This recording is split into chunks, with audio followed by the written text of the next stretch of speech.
Hello, everyone, and welcome to today's webinar. We are so glad to have you join us. We're going to give everyone a little bit longer to jump on and get settled. But as we're waiting, for others to join, I'd love for everyone to test out the chat and question functionality in your GoToWebinar control panel. Maybe share where you're coming from or where you're joining us from. I'm in Idaho. I'm in Nampa, Idaho, right outside of Boise. Or maybe share something fun like what are you or your kids dressing up for Halloween? I don't know, something engaging. But go ahead and test out that question and chat functionality. We highly encourage you to use it throughout this webinar and demo. So let's give everyone a few more minutes to join in.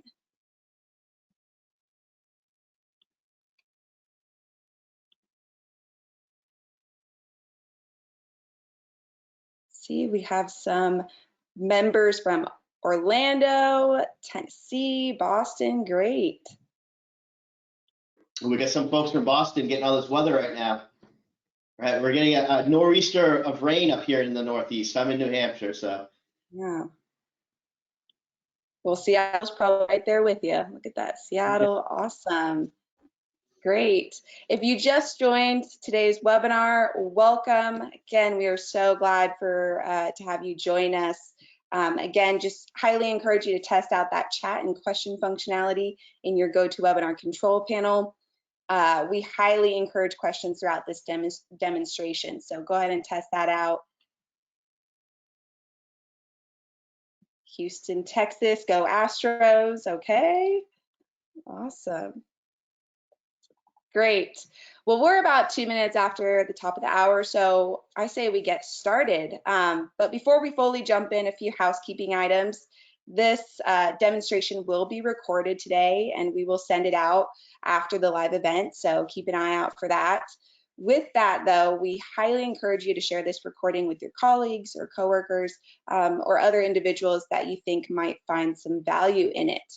And lastly, again, I've mentioned it before, but we highly encourage you to use the question and/or chat functionality throughout today's session. We'll take questions as we can throughout the demonstration, but we'll also have a Q&A shortly after the demo. So definitely use those functionalities. We are so excited for today's webinar. We are joined with our friends at MeeTech, Paul Gelati, and also Cody Holmes, an internal Verified First personnel. So today we're going to provide a complete demonstration of our latest Tracker I9 and E-Verify integration with MeeTech. Today's guest speaker, as I mentioned, is Paul Gelati. Paul, how are you doing today?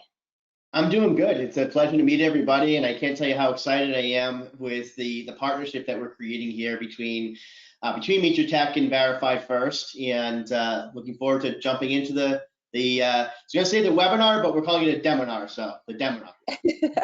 Webinar, demo, put it together and you have a demonar. Thanks, Paul. We also have today Cody. He is Verified First Senior Implementation Specialist. So he will be sharing what the Tracker I9 and E-Verify integration looks like on the Verified First side of things, so in the portal, as many of you are familiar with.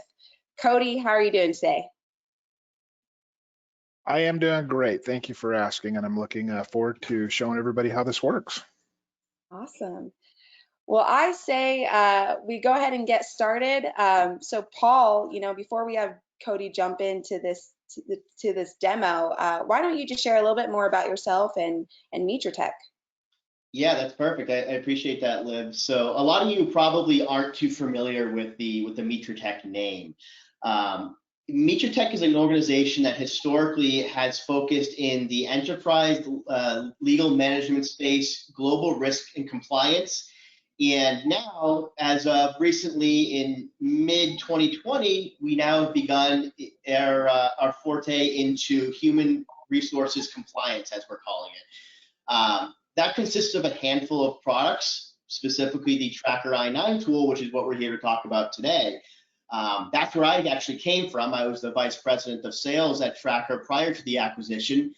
And now joining MeeTech, we have a breadth of services, and we continue to build out our suite of services within the HRC, as we're calling it, the Human Resources Compliance Industry. So again, excited to be here, excited with the partnership, and I think we can go ahead and dive right into the demo. Yeah, awesome. Thank you, Paul. And audience members, I do want to point out there are some handouts available to you with some more information on MeeTraTech. Right in your GoToWebinar control panel, you should see handouts, and there's a few of them there if you want to take a look now or after today's demo. So, Cody, let's get started. Let's see how it all works. I'm going All to right, sounds great. give you some presentation power.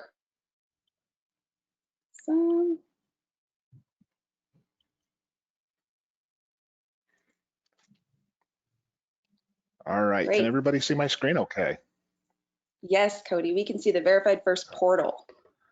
All right, thank you. So yeah, again, this is the Verified First portal. If you've been with us for a while, I'm sure that you are very familiar with how this works, but we're just simply going to jump in and order a new I-9 for maybe a person that you just hired. And that way that we do that is we're going to click on the order button. Of course, if you have an applicant tracking system that you integrate with us, the candidate's information is going to populate directly over. For today's demo, I'm going to go ahead and type in some of this information that's required. So first name, middle initial or name, and last name, and then the email address.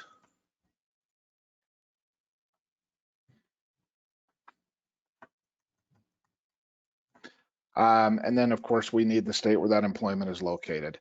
The next thing that we're going to do is make sure that we have that I-9 package selected, and what that does is it just adds the I-9 product to the order here, and we'll click next. Now this next page that comes up, we don't really need to put any of this information in here, as the new hire will go ahead and fill this out in section 1. So we'll go ahead and click next. Here we're going to go ahead and put in the company representative. This is the person that will complete section 2 alongside your new hire there. So here I'll go ahead and add that email. The work site will be, if you have multiple locations, we break that apart by the different work sites or locations that you have. So you can definitely choose the location where this person will be starting. And then of course that start date is important here as well. You'll have 1 day to get section 1 completed and 3 days to get section 2 completed from that start date. Go ahead and click next here. We're going to verify that what we are ordering, everything here looks correct. And we're going to go ahead and submit that order. From here, it kind of kicks over into the MeeTraTech and Tracker I-9 side of things. The new hire will receive an email to complete section 1, and the company representative will receive an email to complete section 2 after section 1 has been completed. So from here, I'm going to go ahead and turn this over to Paul to kind of show us what the new hire and company representative will see on that side of things, and kind of walk through the process inside of Tracker here as well. So Paul, let me give you the controls here. Perfect. I appreciate it, Cody. You betcha. Did that come across to you? Doing the handoff here just to kind of set the stage. So as Cody mentioned, we're going to be walking through the experience from, first off, a new hire perspective. And just as a quick check, Liv, can you see my screen with the Tracker logo? Yes, okay, perfect. Go. So we're going to start off as a new hire. And we're looking at this on my cell phone because one of the biggest value propositions we have from a Tracker I-9 perspective is our ability to not only process I-9s remotely, but process them through a mobile device. Keep in mind that we're typically, in most cases, the individual new hire will be filling out section 1 prior to their first day of employment, meaning they're not going to be doing it on site. They're going to be doing it at their home, sitting, laying in bed at 11 o'clock at night on their phone. So having that ability to process on a mobile device, especially in today's world with such a strong remote workforce, is a need to have. It's not even a nice to have at this point. So as you can see, this has been branded for the tracker logo, but you can embed some of your own language in here and make it a little bit more centric to your organization. One thing that will remain consistent, however, is that Form I-9 for Hank Mess, which is that individual that Cody just sent the invitation out to via the Verified First platform. So we'll go ahead here and click on that information, and it will pull us directly over to the beginning of section 1 for Hank. Turn down the brightness there a little bit, I'm blinding myself. Now, also to note, this is completely compatible on any device, whether it be an iPhone, whether it be an Android, an iPad, or if your individual is sitting in front of a laptop, we also have the ability to process on a laptop or desktop UI. So literally any device that has access to the internet, we can support that. So we're just going to move forward here. So keep in mind that since this is an I-9 document, we do encourage the individual new hire to complete most of that information. We have imported some of that data from the Verified First platform, but we'll just go ahead here and fill in any of the missing pieces, such as the social security number and the date of birth. And you can see as I move forward through this, it's all very mobile centric. And any field that has a defined format will be format validated. So if I accidentally, I'm on a cell phone, so typos are rampant. If I accidentally add in an H in my social security number, if I try to move forward, it's obviously going to tell me that that's not a validated or a true format of a social security number. There's about 1,200 of these little rules that are embedded into the overall process on section 1, 2, and also in section 3, should you need it. And that's incredibly important when you're processing an I-9, because as most of the folks in the line probably know, if you can create an error on a Form I-9 and you're audited, which isn't really a question of if you're audited, it's more a question of when you're audited. So we'll say when you're audited, those errors equate to fines. And the fines range between $230 to about $2,300 per I-9. So if you're an organization that's just housing 1,000 I-9s with an average error rate of 76% on your I-9s, which is amazing, and that's truthful based on the historical knowledge that we have coming into our clients coming in with their I-9s, it's a 76% error rate. So you look at that 1,000 I-9s that you're housing, that's about 760 I-9s that have errors with a maximum finable amount of $2,300, and you're looking at a potential liability of about $1.75 million on 1,000 I-9s.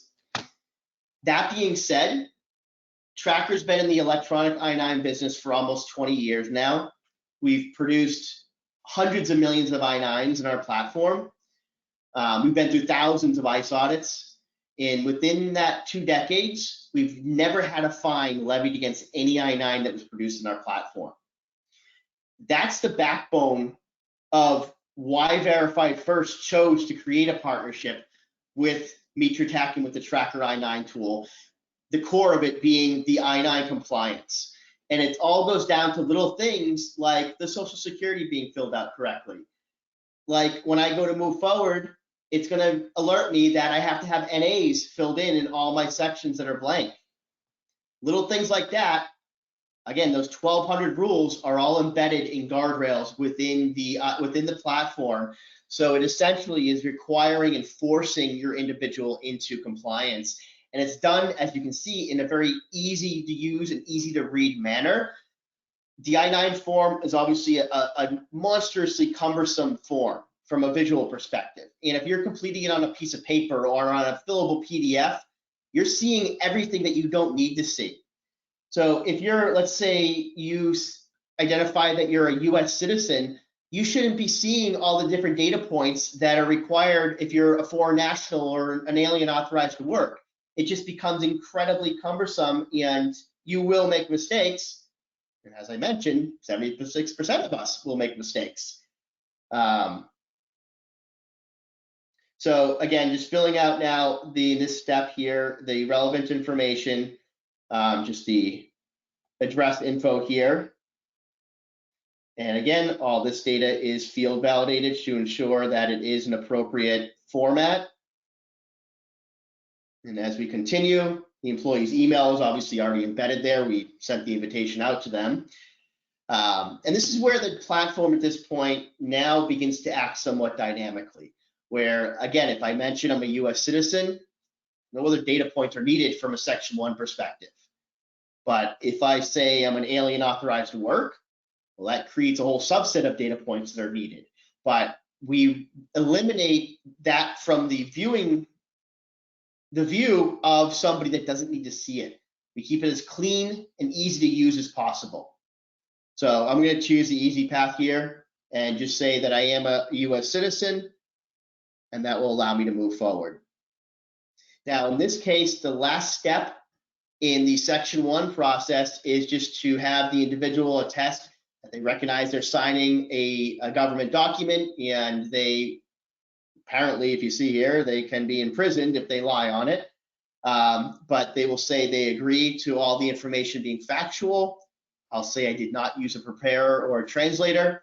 And then you can see that signed Section 1 down at the bottom right is now illuminated in green, meaning I can move forward to now sign my Section 1 electronically. Once that happens, you can see that we have a couple things that we're providing them. One being a copy of technically the incomplete I-9 form, because at this point we only have Section 1 completed, but you can see that it's embedded with all that data that I just completed, as well as you can see that there's the NAs down here, because those were areas that I didn't fill out. Again, if you're doing this on a fillable PDF or on a paper form, you have to go through and complete every single one of these areas. Otherwise, you will receive a fine, minimum being $230. Also provided is a list of acceptable documents. And this actually is provided to them a few times throughout the process. They receive it here at the end of Section 1.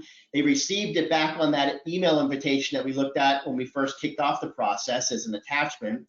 And as we speak, there's another email going out to the candidate with now the instructions on that they must bring one of these, one of A or one from list B and C, with them to be validated in person for Section 2. So that is the end of the process from a Section 1 perspective and from this perspective of the new hire. Liv, is there any relevant questions that we can vet real quick here before we jump into the Section 2 process?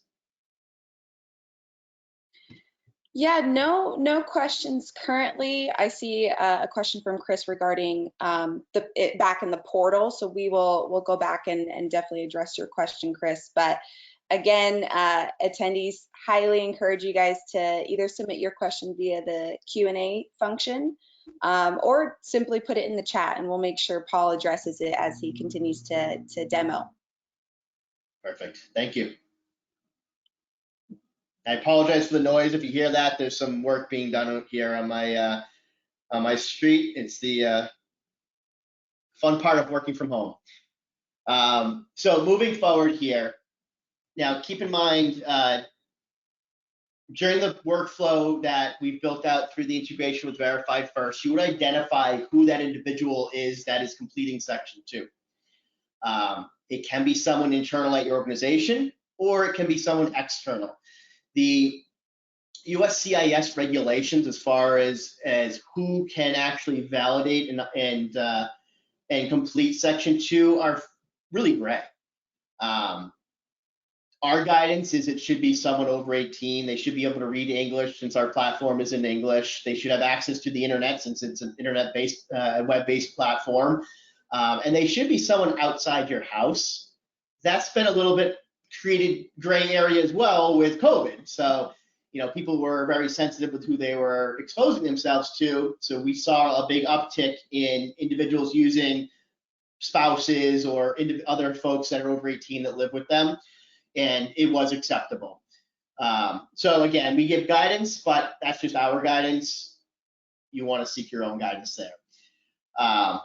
So this is the email that the individual would receive to complete section 2. And because we assigned it to them, all they have access to is this individual's section 2. They do not have access to the backend tracker platform. They don't have access to any other new hires, clients, etc. All this person is seeing is that they've been assigned a task to complete section 2 for Hank Mess. And as we move forward, the first thing we're going to do here is just give them very explicit instructions on what's expected from them. And we do give them the opportunity to either accept the task or decline it. If they feel that they're not up for it, they feel they don't meet the criteria, they can decline it. But we'll obviously go ahead here and say we accept that. And then just further instructions are provided. So Paul, we do have a question regarding section 2. Jennifer is asking if everyone is fully remote, can you use a notary for section 2? So you can use technically whoever you want. We have made the decision that we are not utilizing it internally a tracker. We do not utilize a notary network. There's a lot of pros and cons to it, more cons than pros. But we do have a network of about 500 brick and mortar locations across the country that you can utilize and leverage to have that individual go down to and have their section 2 validated. It's very similar to if you're running drug testing through Verified First. You would do a site match to see the closest LabCorp or Quest or eScreen, and that individual would make an appointment at that location. It's done in a very similar manner.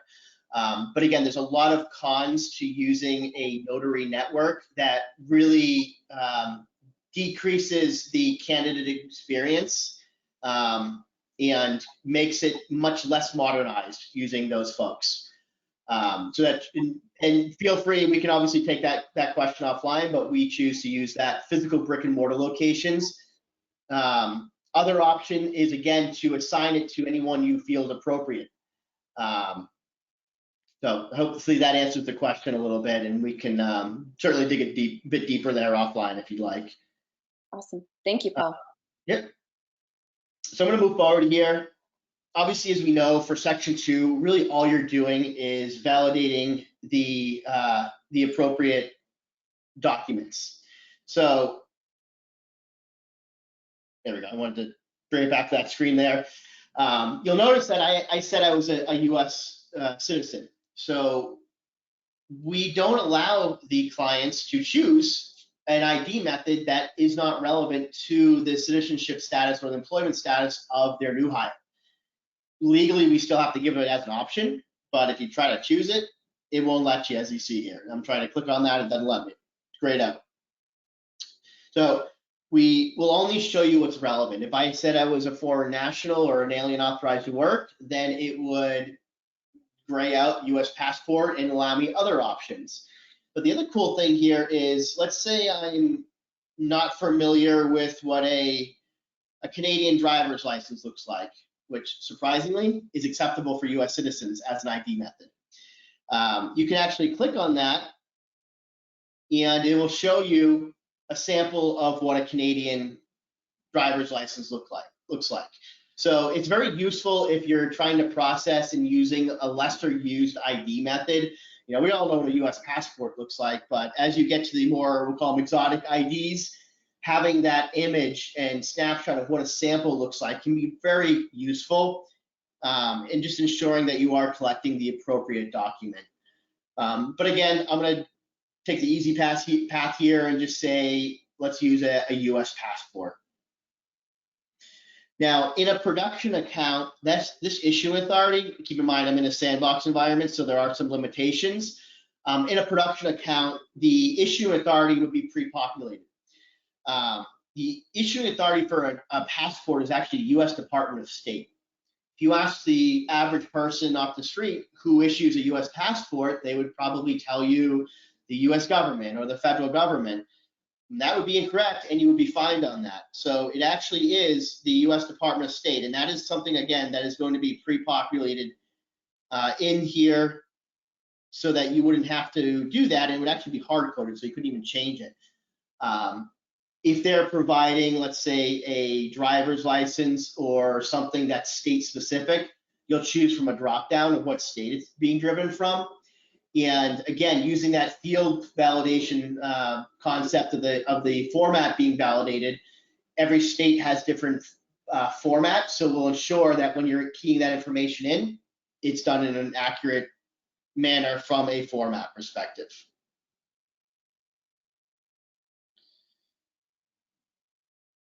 Last thing here, just to point out, and that's unique to the mobile experience, is most people don't have scanners. Most people don't have a way to scan a document other than their cell phone.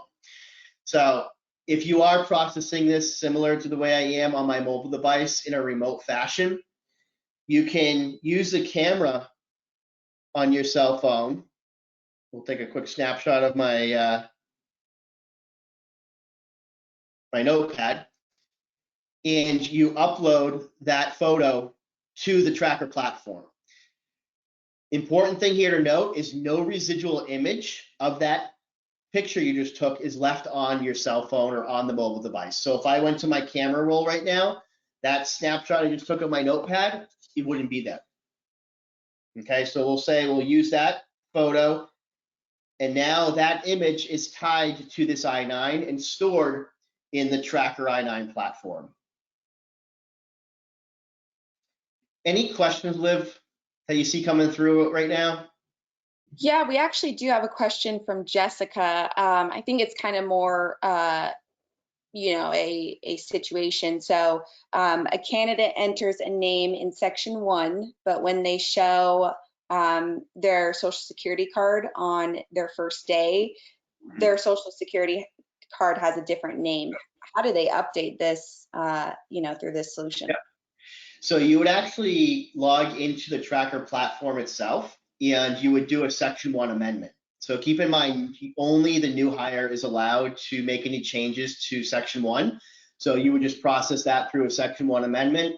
Another email would be sent out to them. They would make the update as appropriate, and then you can process section 2 from there. Same thing with section 2. If you have an error on a section 2, you can amend that. You can also amend section 3. And all of those are available from a remote perspective. So again, in the remote climate that we're in right now, we can process any section of the I-9 amendment for any section of the process. Okay, yeah, great question and great answer. We also have one from Kayla. Is there a way for the new hire to upload a photo as opposed to the person filling out section 2? Ask me again in 2 months. Okay. It's something that's it's a big ask for not only our clients but our prospects as well, and it is being actively. I'm being recorded right now, aren't I? So I have to be careful what I say here. Product always yells at me if I make too many promises. It's something that's being developed and will be released in the coming quarter. Quarters. Awesome. I'll buffer myself and say coming quarters. Quarters. Got it. Okay. There you go, Kayla. One more question, you know, before we continue. Mary Jo asks, what if you do not keep copies of the documents except list A? You don't have to require the attachments to be uploaded, especially if you're not doing e-verify. Then that becomes a configurable in your platform. A lot of organizations don't want to, again, like you said, they only collect list A. We can add language into the platform for that. If you don't want to collect it at all, we can remove it, or you can make it option. So there's a lot of configurations there that can happen specifically for your organization. Awesome. Thank you, Paul. Okay. So moving forward here, the last step in the section 2 process, I'm just going to enter in some Google Doc there so we can move forward. There we go. Next and last section is just to sign section 2. So we'll say we are going to sign that electronically, and that's the end of the process from a section 2 perspective. So what a lot of organizations will choose to happen at this point, if you're processing e-verify, and it varies depending on the organization. We encourage all of our clients to e-verify, even in states where you're not required. It's just another layer of protection and identity protection against your organization, and it doesn't cost anything additional to turn it on. So what our organizations will most of the time do is, at this point, once Section 2 is completed, we'll auto-populate and auto-submit that information over to the e-verify database through a full integration that the Tracker I-9 tool has with e-verify. And you typically only be notified if there's a tentative non-confirmation or additional information needed. You can manually submit it through the integration if you'd like. Again, it's a configuration, but most organizations just want that to be auto submitted and only notified when there's additional action needed. So that's pretty much the end of the process from a verified first integration perspective, a new hires perspective, and then the authorized representative, that individual completing Section 2. From their perspective. So I know, Liv, I think we had another couple questions here, and also open it up, please feel free. We got a lot of time left over here. Feel free to chat some questions into the chat functionality, and we'll field as many as we can on the fly here. And if I can't answer it, then I'll get back to you. Yeah, we do have some additional questions. We have a couple questions on the image or document upload. So Molly asked, what if the image is bad or not fully captured? Is there probably any notification or anything like that? So no notification, but you would be able to do a Section 2 amendment. So if you are going through, let's say, the verify, and you're looking at the verify passport photo, and you just can't tell what it is, it's so blurry, the person was shaking apparently or nervous about completing Section 2, you can request an amendment, again, through the platform. It would be a remote Section 2 amendment, and you just request that additional document to be uploaded again. Got it. Really good question. We had a couple of those questions. There is a question on, I think maybe this is more Cody. So Cody, we have a attendee asking, can they send the invite like a background screening, normally in the Verified First portal, or do they have to click next? Sure. It is kind of it is a manual order process. We don't have that set up to where we can do the invite yet. However, of course, as we kind of showed there, at the end of that, there is an invite that does go out, but you are at this point in time required to do that as a manual process. So click next. Absolutely. Thank you, Cody. One more question on kind of the Verified First and Tracker integration. Amy says, if we already have both softwares, would we still be able to use both portals separately, or do they have to be, connected? No, you can keep them separate. Okay, yeah. Yep. Thank you, Amy.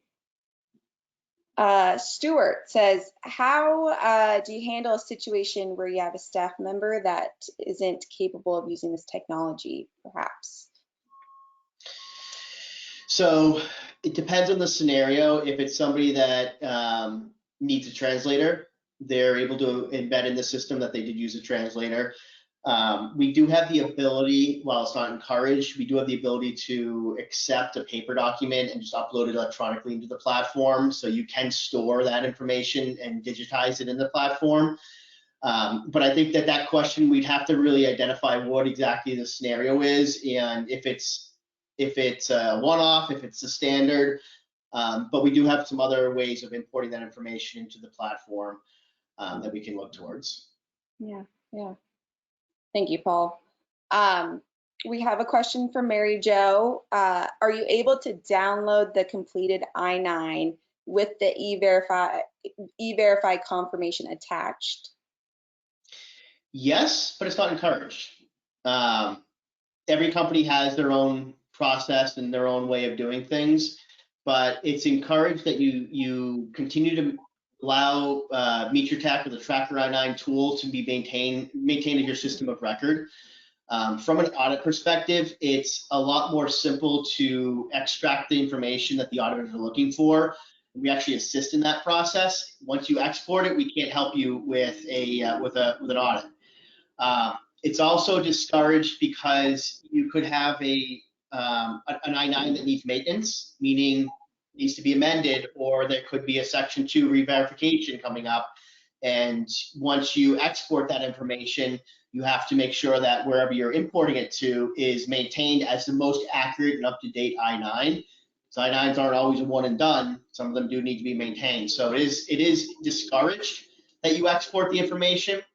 However, it is supported, so you can export that inclusive of the everify log. Got it. Okay. Yeah, great question. I see a question here from Vicky. How often is the I-9 tracker sent to everify? It's a live feed, so you click go, it's live API. Got it. Dynamic, automatic, love it. There we go. Awesome. We have a few more. Let's see. I think you kind of touched on this, but just maybe for clarification for Chris here, will there be an option to take existing paper I-9s and convert them into tracker?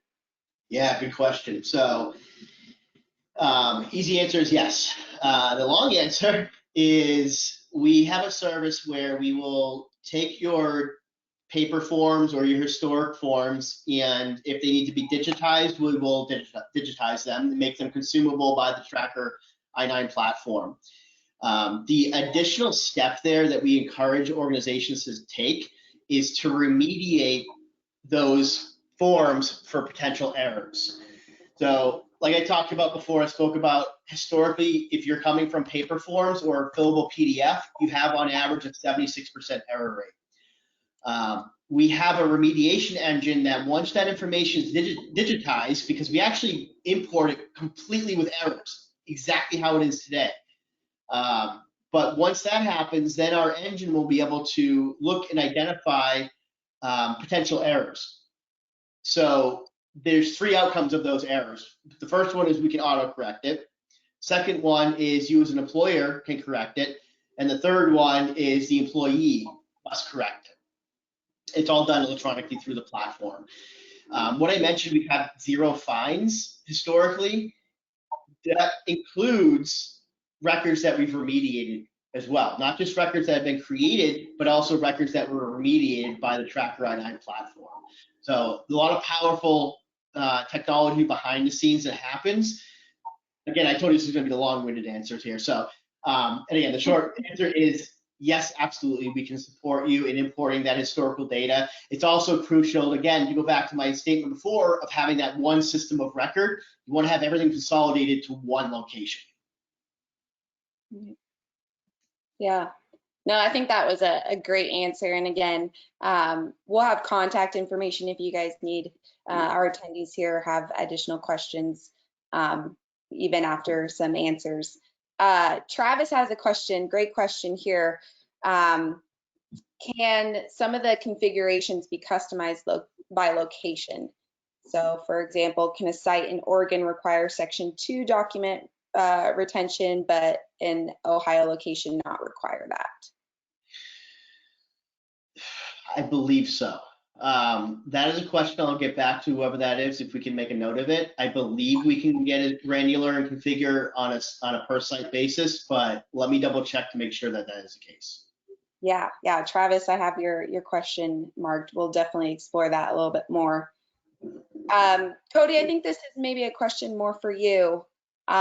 Jessica's wondering, can the I-9 package be added to other services, such as pre-employment drug tests, background checks, and MBR? Sure. The short answer to that is no. It has to be ordered by itself at this point in time. So yeah, by itself and through that manual order process there. Great question. These questions just keep coming in. This is great. Good deal. You know, Nick is wondering, Paul, I think you'll be able to answer this one. How long do the new hires have access to Section 1 on mobile? One-time use, one-time link. Yeah, so it is disabled afterwards. There's no regulations that state that you must provide an I-9 form to the individual new hire, which is why once they click off that screen, they do not have access to it going forward unless they requested it from the employer. Got it. Great. Really, really good question. Let's see. Cody, you know, Christine, no worries that you joined late. Glad you made it. She's wondering if the you know, integration between Verified First and Meet Your Tech is available via the browser extension.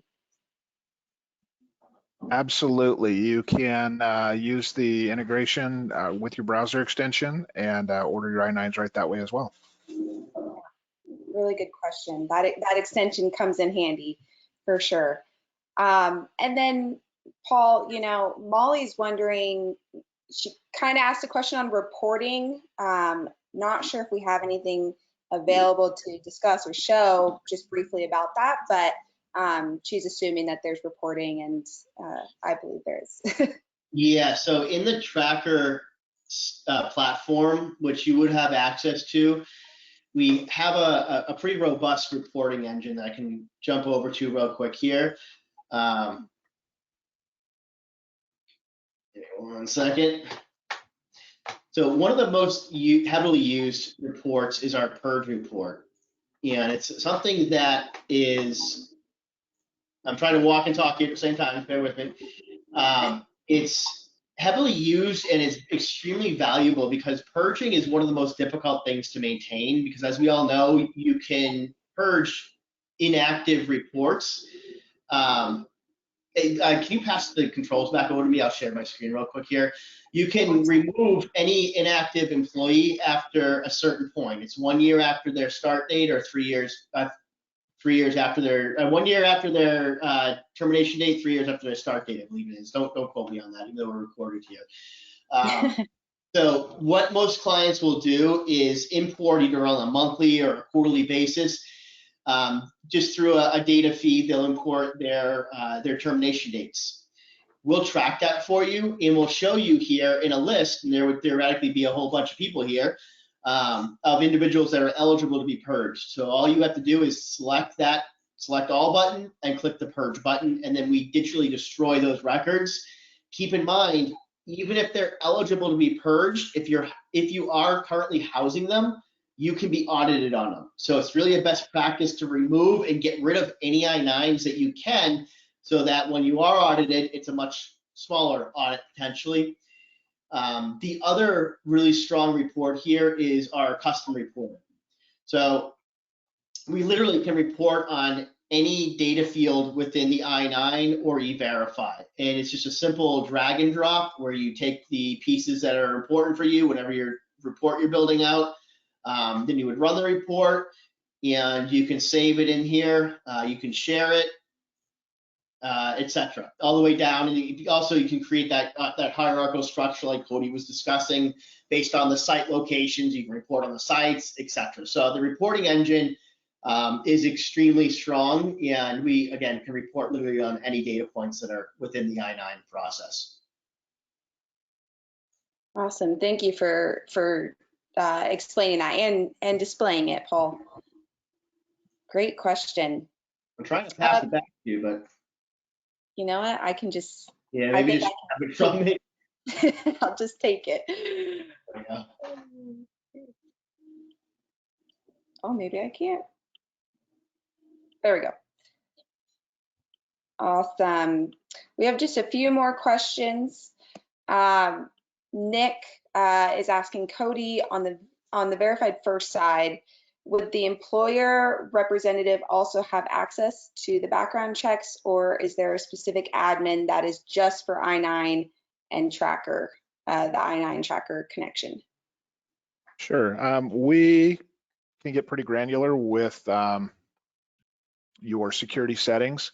Right now, if you, well, basically we can give a person an access to be able to run that I-9 or not, based on the package or the ability to add products to that background check. So short answer is yes, we can keep that very secure, so only certain people can order those, or we can give access to whomever you would like. Great. Thank you, Cody. Paul, I think Travis has a question over what you just kind of displayed with the reporting. He's wondering, is there an alert process for expiring documents? Yeah, so that's a good question, and we can alert you based on whatever. It's a configurable process in the system. So if you want to be alerted 6 months, 3 months, a month, whatever the case is, we can configure it based on that. We can also configure who receives the alert at the organization. So yeah, we can absolutely alert you. And also on the main dashboard of the tracker tool, we give you a visualization of all the outstanding I-9s, inclusive of I-9s that will need to be re-verified or expiring. So yes, we are able to report and notify you on that. Awesome. Awesome. We have another question for you, Paul. I'm just drilling them at you. Wondering if can they download the I-9 to the employee files in KPA? So again, that's the same question, similar questions we had before. We support the capability. We don't encourage the practice. Got it. Awesome. Let's see. Mary Jo has a question here regarding in-person verification.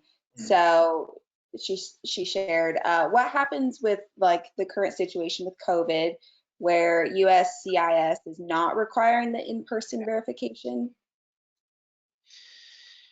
It's a tough one. It's a tough one for non-existing clients. We have workarounds for clients that are that can validate through a couple different remote source workflows that we have, also through a Section 2 amendment.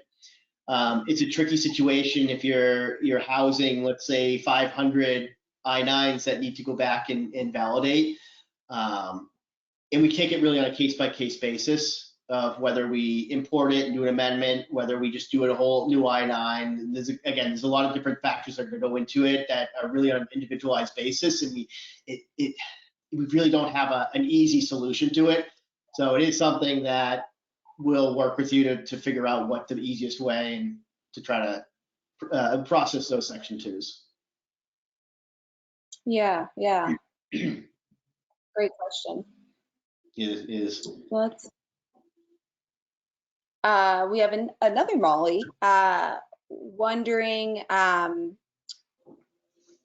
on reporting and e-verify successes. So she's saying, we mentioned that you're only notified if it's not successful. She's wondering, how can you tell if they were? Is it you just won't get notified and it's that assumption, or any additional information there? Yeah, so the auto submission is just one workflow. We can create a workflow where you submit it and you basically sit there and watch for it to come through. You wait your 30 seconds and it comes through as acceptable. You can report on it also, and it also can be visualized on our dashboard. So again, a couple of different ways and a couple of different workflows, and the tracker platform is very configurable, and you can really get in the weeds with your configurations because there's so many needed different workflows and different needs from the client. So we'll be able to work with you and create whatever type of notification or steps that you want in the process. Awesome. Vicky here has a question regarding the timing from the new hire to the employer responding. So she shares, you mentioned that new hires need to reply by 1 day and the employer needs to respond within 3 days. Right. But if a new hire doesn't start a week later or uploads the document, and they bring them the first day, is the tracker past the date? No, you can change the start date in the tracker platform, and you can at any point change it, and it will kind of be like a moving target at that point, I guess. So that will have to happen. They have to complete section 1 by start date, section 3 by the 3rd day of employment, but you can pivot the start date if needed. Got it. Great question. I think we may have answered this one, but just additional confirmation. Mary Jo, what if there is a name change? Can you do section 3?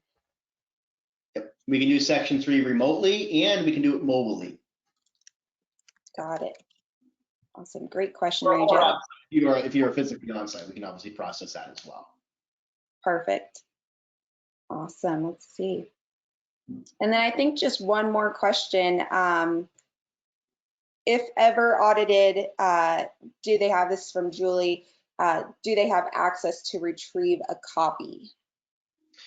So that's something we didn't really talk too much about, and I'll go over it. This is one of a really critical element of the platform and the Meet Your Tech relationship. So we always say if you receive a notice of inspection for an audit, you first contact your legal counsel. Second step is you contact Meet Your Tech. You can do it through you do it through Verify first, and we will actually support you during that process. So you will let us know. You'll provide us with whatever the data points that the auditors are looking for. Whether it be a date range, a location, whatever that is. We'll compile the information for you and deliver it to you in basically an electronic package that you can then send to the auditors. That's kind of step 1. Step 2 is the auditors will come back and ask questions. We will communicate directly with ICE, the Immigration and Customs Enforcement Agency, on your behalf with you involved to vet any questions further that they do have. And we can even bring, last week, our product manager was bringing an ICE agent through a demonstration almost similar to what we just did of the platform because he had a question from a product perspective. So we support you during that entire process. And that's part of the core reason, one of the core reasons why we don't have any fines. It's that coupled with the technology and the understanding of I-9 compliance that all go into concert together and working together to continue to give us that literally the best track record out of the entire industry. Mm-hmm. Yeah, great question, and thank you for that insight, Paul. I think that's super important for all of our audience to hear. So I think we're kind of, time. Audience, thank you so much for joining us, and Paul and Cody, it was great to have you both available to answer questions and give us this whole demo. If you're a current Verified First client and want to get started or learn more about Tracker I-9 and E-Verify and the Verified First and Meet Your Tech integration, please reach out to our account management team or your account manager. The other option too is once we close this webinar, a survey will pop up that'll ask, do you want to learn more? You're going to click yes, please, and we're going to make sure someone reaches out to you.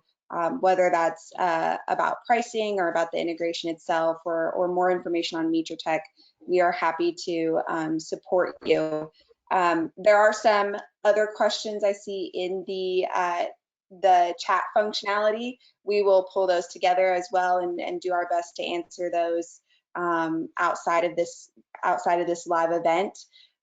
One more reminder, this is recorded, so you will have access to the recording shortly after the event. We also are hosting a webinar next month with Meet Your Tech, the 5 steps to prepare for the inevitable audit, I-9 audit.